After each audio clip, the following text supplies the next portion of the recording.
நீ வாமா. பொறுக்கி ராஸ்கல். இவனுக்கு உன் அருமை தெரியல. இப்போ வந்து இவனை பத்தி தெரிஞ்சுக்கிட்டோமே. நீ வாமா. சாரு சாரு சாரு நில்லு சாரு. சொன்ன கேளு சாரு. சாரு சாரு நான் சொல்றது கேளு சாரு. Sir please. நீ உட்காருமா. சொன்ன கேளுங்க சார். சாரு சாரு ப்ளீஸ் நான் சொல்றது மட்டும் கேட்டு போ sir. Please sir. Sir sir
ஏண்டி வயசு பொண்ணு இப்படிதான் லேட்டா எழுந்துச்சு வருதா?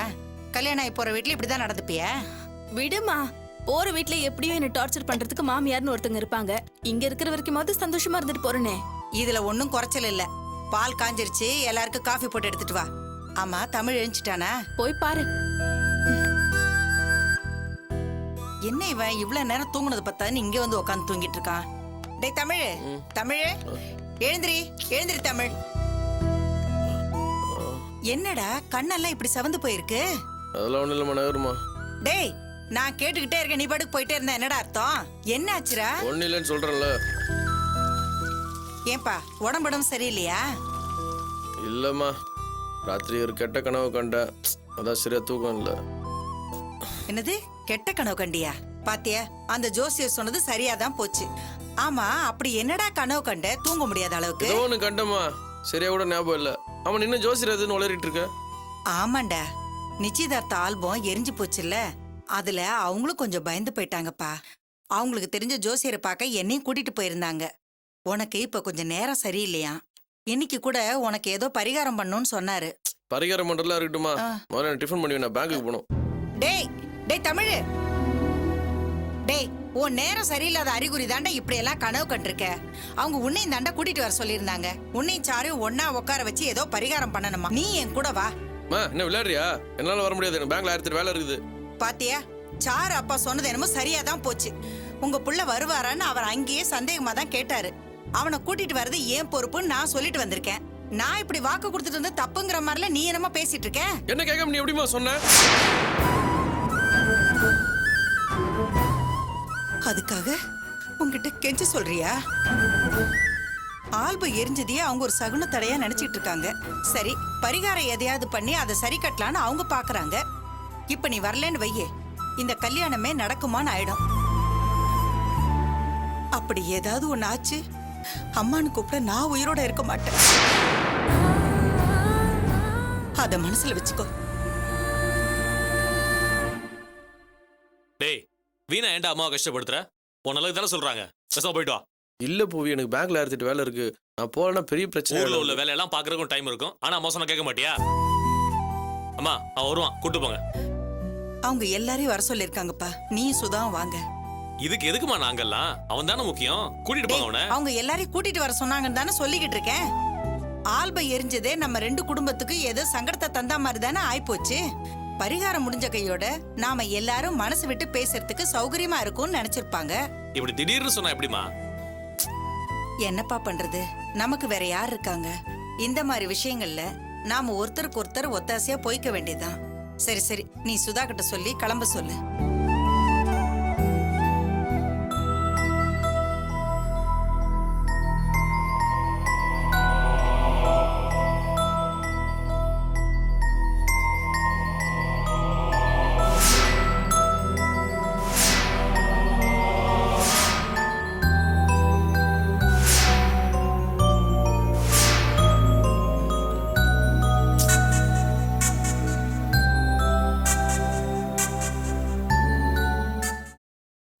துளசி துளசி பா என்னப்பா?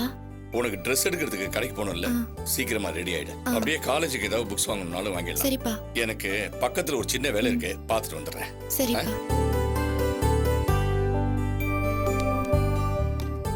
அக்கா, நல்ல சான்ஸ் மிஸ் பண்ணிடாத. என்ன பாக்குற? அப்பா தான் ஷாப்பிங் கூட்டு போறேன்னு சொல்லிருக்காருல்ல. நீ கடைக்கு போய் எதை பத்தி யோசிக்காம என்ன தேவையோ அத்தனையும் எடுத்துக்கோ. காலேஜ் போயிட்டு வரதுக்கு ஒரு 10 Dress, அப்புறம் வீட்ல, அப்புறம் வெளிய போறதுக்கு அப்படி இப்படின்னு போனா வந்தா போட்டுக்கிறதுக்கு ஒரு 4 செட் நச்சுன்னு சூப்பரா ஸ்டைலா எடுத்துக்கோ. அப்புறம் வந்து ராஜஸ்தான் கல்ல வச்ச ஒரு மாடர்ன் சுடிதார் ஒன்னு இப்ப ரீசெண்டா வந்திருக்கு. நீ போட்டேன்னு வச்சுக்கயே சூப்பரா இருப்ப. முக்கியமா இந்த பாசிய விட்டு எறி, உனக்கு புண்ணியமா போகும். வேற ஸ்டைலா மாடர்னா நிறைய வந்திருக்குக்கா. Dress கலருக்கு ஏத்த மாதிரி மெட்டாலிக் ஜுவல் சூப்பரா இருக்கும்க்கா. அது உனக்கு சூப்பரா மேட்ச் ஆகும்க்கா. அக்கா, அப்புறம் காலேஜ்ல அவ இவன் புதுசு புதுசா Dress போட்டுட்டு வந்து கலக்குவாளுங்க. நீ போறது இன்ஜினியரிங் காலேஜ். Dressல இருந்து ஹேண்ட்பேக் வரைக்கும் புதுசா என்ன ஃபேஷன் வந்தாலும் அத போட்டு சீன் காட்டுவாளுங்க, தெரியுமா உனக்கு? அங்க போய் இந்த பழைய தாவணியே போட்டு திரிய போறியா? எவ்வளவு நேரம் ஆனாலும் சரி, நிறுத்தி பொறுமையா உனக்கு பிடிச்சதா பார்த்து செலக்ட் பண்ணு. என்ன, அதை விட்டுட்டு அப்பாக்கு செலவு அது இதுன்னு யோசிச்சா உன்னை மூஞ்சிலே குத்துவேன். கடைக்கு நான் மட்டும் இல்ல, நீயும் தான் வர. நானுமா? எதுக்குக்கா? இப்ப சொன்னியே, அதெல்லாம் உனக்கும் வாங்கணும்ல. நிஜமாவாக்கா? கடைக்கு போறதுக்கு நிஜம் போயலாம் எதுக்கு? வான்னு சொன்னா வரணும். அடாடாடாடா. சரிங்க. இத பாக்குறதுக்கு எனக்கு எவ்வளவு சந்தோஷமா இருக்கு தெரியுமா? என் கண்ணே பற்றும் போல இருக்க. அம்மா, அக்கா கடைக்கு போகுது, என்னையும் கூப்பிட்டுச்சு, நானும் போறேன். அடிச்சி வெக்கம் கட்டவள, அறிவில்ல உனக்கு? இவ கூப்பிட்டா உடனே இவ கூட போயிடுவியா? இவதான் வெக்கம் கட்டவனா நீயுமா? உனக்கு எடுத்தர நான் இல்ல? இவ கூப்பிட்டுதான் நீ கடைக்கு போகணுமா? அந்த ஆளு உன்னையும் தானே பெத்தாரு. உன்னையும் வான்னு கூப்பிடுறதுக்கு என்ன வாயில என்ன கொழுக்கட்டியா வச்சிருந்தாரு? இப்ப அவருக்கு மூத்த மக பேய் பிடிச்சிருக்குடி, அதான் தலைய விரிச்சு போட்டு ஆடுது. கொஞ்ச நாளைக்கு அப்புறம் எல்லாம் தானா இறங்கிடும். அப்புறம் இவளை ஏன்னு கேட்க கூட இந்த வீட்டுல நாதியே இருக்காது. ஆரம்பிச்சுட்டா இவ புராணத்தை. அவன் எப்படா வெளியில போவான் இவளை கரிச்சு கொட்டலான்னு காத்திருப்பா போல இருக்கு. ஏன் சித்தி இப்படி பேசுறீங்க? அப்பா என்ன கூப்பிட்டா என்ன, பவித்ராவை கூப்பிட்டா என்ன? என் பொண்ணு ஒண்ணும் உன்ன மாதிரி ஓடுகாலிக்கு பிறந்தவ இல்ல. அவளுக்கு ஒவ்வொன்னும் பார்த்து செய்ய பெத்தவ நான் இருக்கேன். நீ ஒண்ணும் புதுசா பாத்துக்க வேண்டியது இல்ல. உன் தயவால ஒரு நாளும் நாங்க பொழைக்க வேண்டாம். உங்க அப்பா என்னமோ உன் குணம் தெரியாம கொஞ்சிக்கிட்டு இருக்காரு. கொஞ்ச நாள் போச்சுன்னா உன்னை வீதியில விட்டெறிவாரு. அப்ப தெரியும் யாருக்கு யார் உதவி வேணும். சித்தி வேணாம்.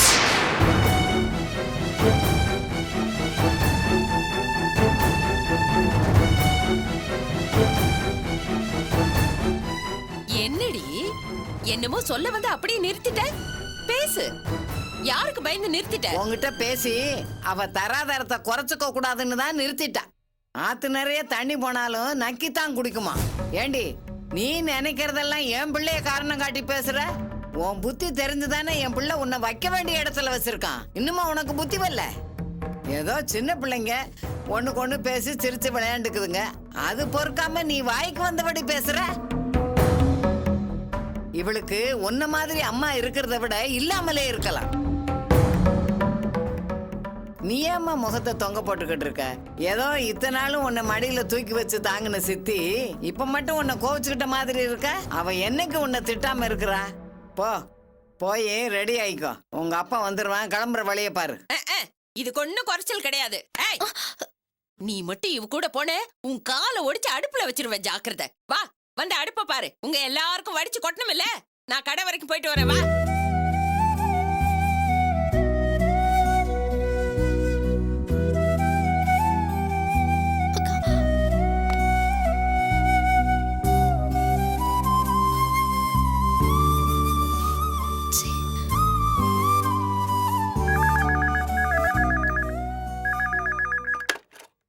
ஹலோ, வணக்கம்மா.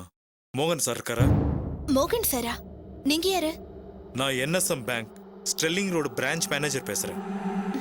மோகன் சார்ன்னு சொல்றீங்க? மோகன்னு சொல்லுங்க, அது போதும். அதுக்கு இல்லைங்க, மோகன் சார் எங்க பேங்க்ல ஒரு 5 லட்சம் ரூபாய் டெபாசிட் பண்ணியிருக்காரு. ஃபார்ம்ல ஒரு சின்ன மிஸ்டேக்கு, முக்கியமான இடத்துல சைன் பண்ணாம விட்டுட்டாரு. அவர் வந்து சைன் பண்ணணும் மேடம், அதுக்கு தான் ஃபோன் பண்ணேன். மோகன் சாரோட தங்கச்சி தான் பேசுறேன். அவர் வந்ததும் நான் விஷயத்த சொல்லிடுறேன். சரிங்க, அவர் வந்ததும் வர சொல்லுங்க. 5 லட்சம் ரூபாய் மொத்தமா டெபாசிட் பண்ணதுனால அவருக்கு ஒரு gift காத்திருக்கு. வரும்போது அதையும் வாங்கிக்க சொல்லுங்க. அவர் வந்ததும் வர சொல்றேன், கட்டாயமா வர சொல்றேன். அக்கா அக்கா அக்கா, இங்க வா. என்னடி? இங்க வா சொல்றேன். என்ன? வா சொல்றேன்றல, வா. வீட்ல 5 லட்சம் ரூபாய் பணத்தை காணோன்னு எல்லாரும் மண்டைய போட்டு பிச்சுக்கிட்டோம்ல, திருட யாருன்னு தெரிஞ்சு போச்சு. என்னடி சொல்ற? மோகன் தான்க்கா பணத்தை திருடி இருக்கான். திருடினது மட்டும் இல்லாம அந்த பணத்தை பேங்க்ல போட்டு வச்சிருக்கான். இப்பதான் பேங்க்ல இருந்து போன் வந்தது, நான் தான் அட்டென்ட் பண்ணேன். இத சும்மா விடக்கூடாதுக்கா. அன்னைக்கு திலகவதி வந்து அந்த கத்து கத்துனப்ப வாயே திறக்காம இருந்தால, அம்மா அப்பா வரட்டும், அவங்க கிட்ட சொல்லி. வேணா பவித்ரா, அப்பா கிட்ட சொல்லாத. சொல்லாம இது இப்படியே விட சொல்றியா? நான் அப்படி சொல்லல. இவ்ளோ பணமா அவன் வச்சிருந்தா கெட்டுதான் போவான். இதே டென்ஷனோட நீ அப்பா கிட்ட சொல்ல வேணாம், நான் சொல்லிக்கிறேன். ஏங்கா, இத நான் சொன்னேன் என்ன? வேணா பவித்ரா, சித்தி ஏற்கனவே உன் மேல கோவமா இருக்காங்க. இதை நீ அப்பா கிட்ட சொன்னேன்னு வை, இன்னும் உன் மேல கோவம் அதிகமாகும். வேணா. பெத்த தாய் நிராகரிக்கிற வலி என்னன்னு எனக்கு தான் தெரியும். நீயும் அதை அனுபவிக்க வேண்டாம். அம்மாவே வெறுக்கிற கொடுமை எந்த பிள்ளைக்கும் வரக்கூடாது. என்ன பெரிய அம்மா? அம்மா அம்மானா அம்மா கூட இருக்க வேண்டியதானே? எதுக்கு ஆபீஸ்க்கு வரணும், சம்பாதிக்கணும்னு ஆசைப்படணும்? இந்த மாதிரி சென்டிமெண்ட்ஸ் ஓவரா இருந்தா வாழ்க்கையில உருப்படவே முடியாது. என்ன இவ்வளவு ஹோம்சிக்கா இருக்கீங்க? உங்களை மாதிரி நானும் சென்டிமெண்ட்ஸ் பார்த்துட்டு இருந்தா இப்படி மேனேஜரா இருக்க முடியாது. வாழ்க்கையில முன்னுக்கு வரணும்னா நமக்கு தடையா இருக்கிற எல்லாத்தையும் தூக்கி போட்டு போயிட்டே இருக்கணும். பேசுங்க, ஏன் பேசாம இருக்கீங்க? இது ஒரு தடவை மட்டும் மன்னிச்சு விட்டுருங்க மேடம். அடுத்த தடவை நான் கேட்கவே மாட்டேன். ஒரு தடவையா? நான் உங்களுக்கு பல தடவை சொல்லிட்டேன். இனிமே பரிகாரம் பண்ணணும், எங்க அம்மா வருத்தப்படுவாங்க, என் வீட்டு ஆட்டுக்குடி வருத்தப்படும்னு சொல்லிக்கிட்டீங்க வந்து நிக்காதீங்க, புரியுதா? ம், சரிங்க மேடம். காரியம் ஆகணும், நான் மட்டும் இப்படி கை கட்டி நிப்பீங்க. இந்த வேகத்தை உங்க வேலையில காட்டுங்க. வேலை தான் நமக்கு முக்கியம், அதுதான் நமக்கு சோறு போடுது. போங்க.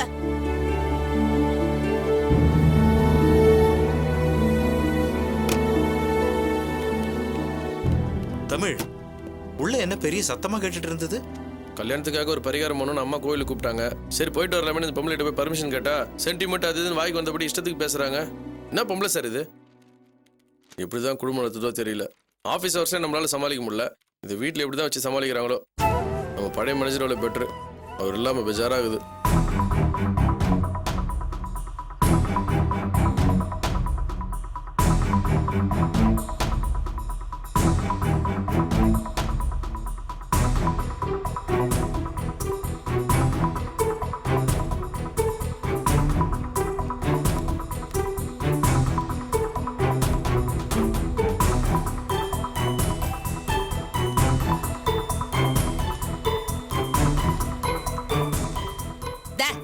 ஒதுங்கி நில்லு.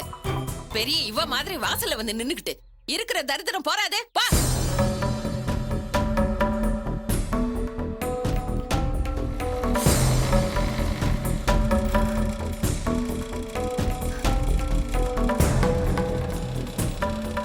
ஏமா இன்னும் நீ ரெடி ஆகல? அப்பா, நான் உங்ககிட்ட ஒரு முக்கியமான விஷயம் பேசணும். என்னம்மா, மறுபடியும் ஏதாவது பிரச்சனையா?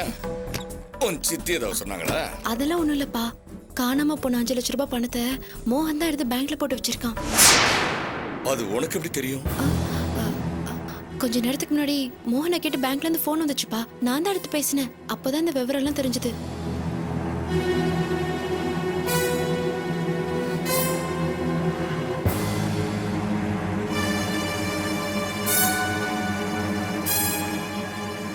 நல்ல வேளைப்பா, அவன் பணத்தை செலவு பண்ணல, புத்திசாலித்தனமா பேங்க்ல தான் போட்டு வச்சிருக்கான். எவ்வளவு நெஞ்செழுத்த இருந்தா அவன் இப்படி செய்வான்? ஆ?